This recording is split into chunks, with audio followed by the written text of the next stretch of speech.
So if I'm weeding again with a mini pitchfork, this is the 12-inch handle, 12-inch handle here. I've got a lot of reach with this. So I can reach, I'm easily 3 feet away from my torso. And you see how I'm rolling my wrist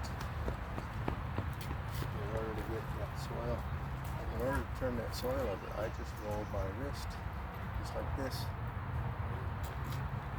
And that was very easily. See how that looks wonderfully? Let me get some of these tools out of the way. Alright, that was the mini pitchfork. And you saw the eagle claw a moment ago. One more time. Very nice. We're going to go to the weeding fork. The weeding fork is basically the glorified dandelion popper you see that looks like a screwdriver. Well, this is on steroids. So if you're going after a weed with this guy, these tines are going to go in deep into the soil, and you see how they're bent like a beetle's pincers. On the way in, they're pushing that soil away from that taproot, giving the taproot much more, loosening that soil around the taproot, so it's more likely to pull the entire taproot out and not snap it off. So I want you to watch the action on this fulcrum. So when I go into the soil, see how I'm just pushing with the back of my hand. Unlike if I had it on a stick, I've got to engage. I have to engage my shoulder, my elbow, my wrist, everything. When it's on a straight stick, I've got to push like hell to get that even to penetrate the dirt. This very easy with the back of my hand, and it pops. So pop goes the weevil. Not the weasel, pop goes the weevil. And you find some broken glass there. So I can go in very easily, left and right-handed. If I don't need the reach, I can go with a shorter handle, the 9-inch handle. And you can't see there, yes you can't see there. We have some more weeds right here. I'll go in there. Pops that weed out. It really makes weeding fun.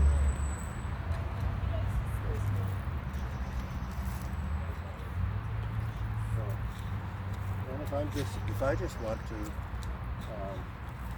loosen the soil up, or I'm mixing in compost, bring it in.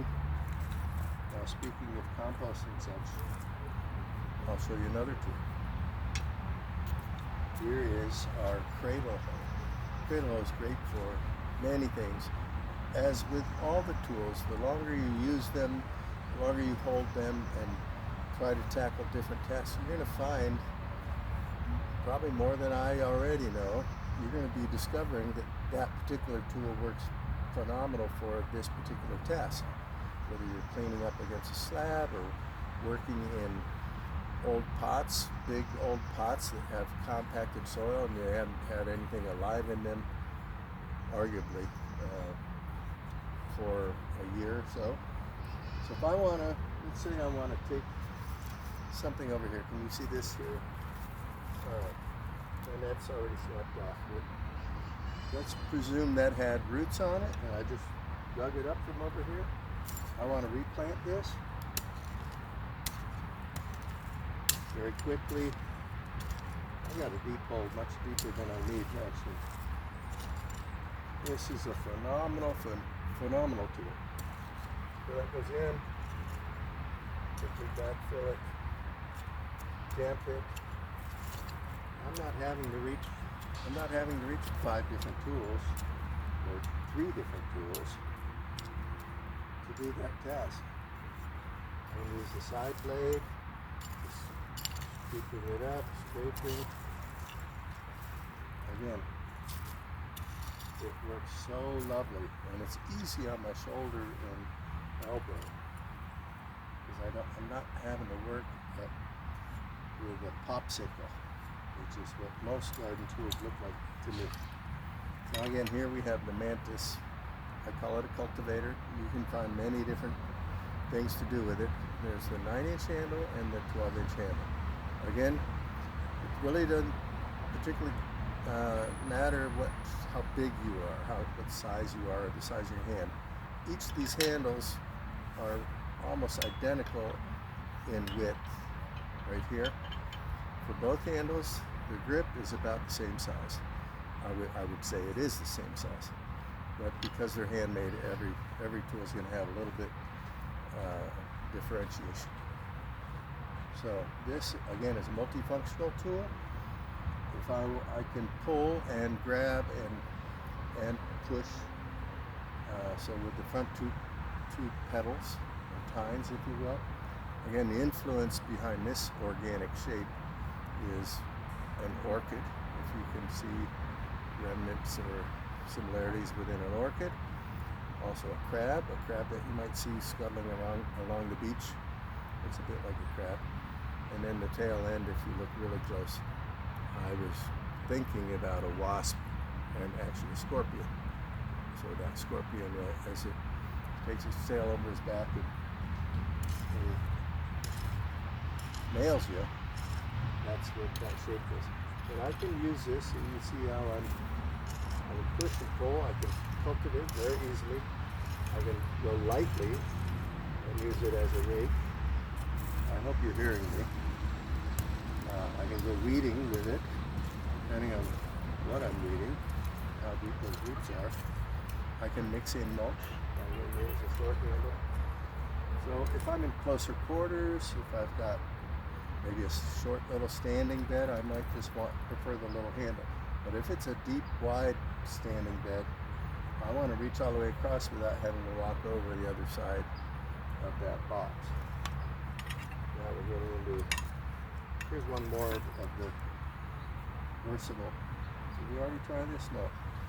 This is what I call the, well, it's obvious, a fleur-de-lis.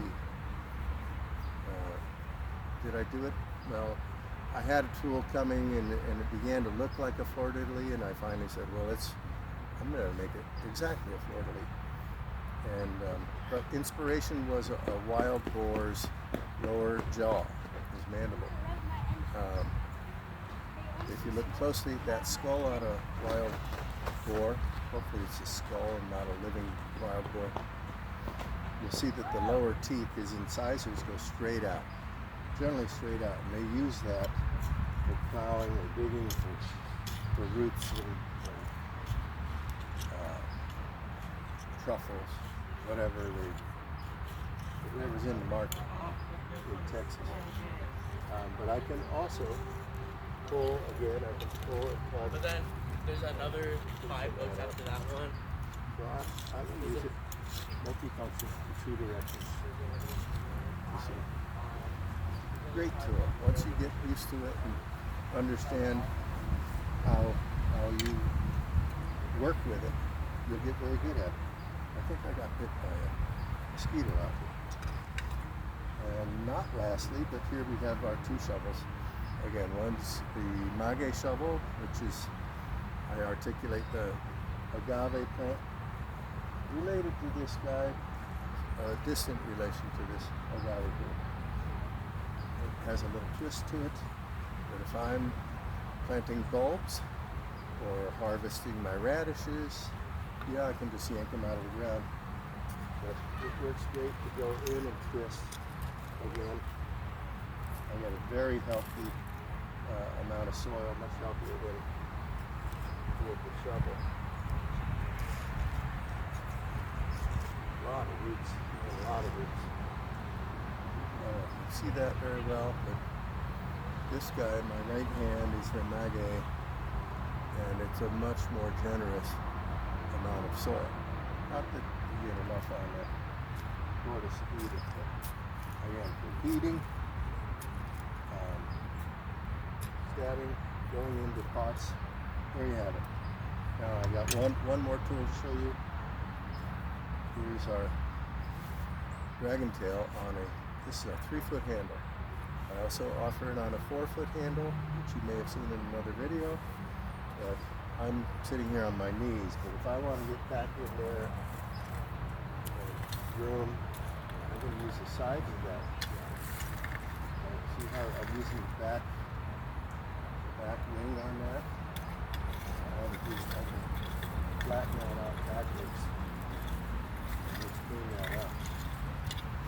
If I'm wanting to furrow, if I'm making a furrow, or if I'm dealing with bad drainage somewhere and I need to get the drainage going, this is a phenomenal tool. Very stout.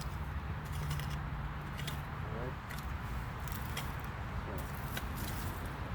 So there you have a fair amount of our tools. That's about 85-90% of the tools we carry. We also have some other ones I'll show you in another video, more for your urban gardeners. They're a smaller set, we call it the Pixie set, and you'll see that on our website. Thank you for tuning in. Give us a thumbs up, subscribe if you like. If you don't like, tell your friends to subscribe. We want to talk with passionate gardeners, and we want to offer these amazing tools to passionate gardeners. So if you have one in your family, or if you're that person, tell your mom or dad, or your daughter, or your wife or nephew or husband what you want for Christmas. All right, thank you. Have a great day.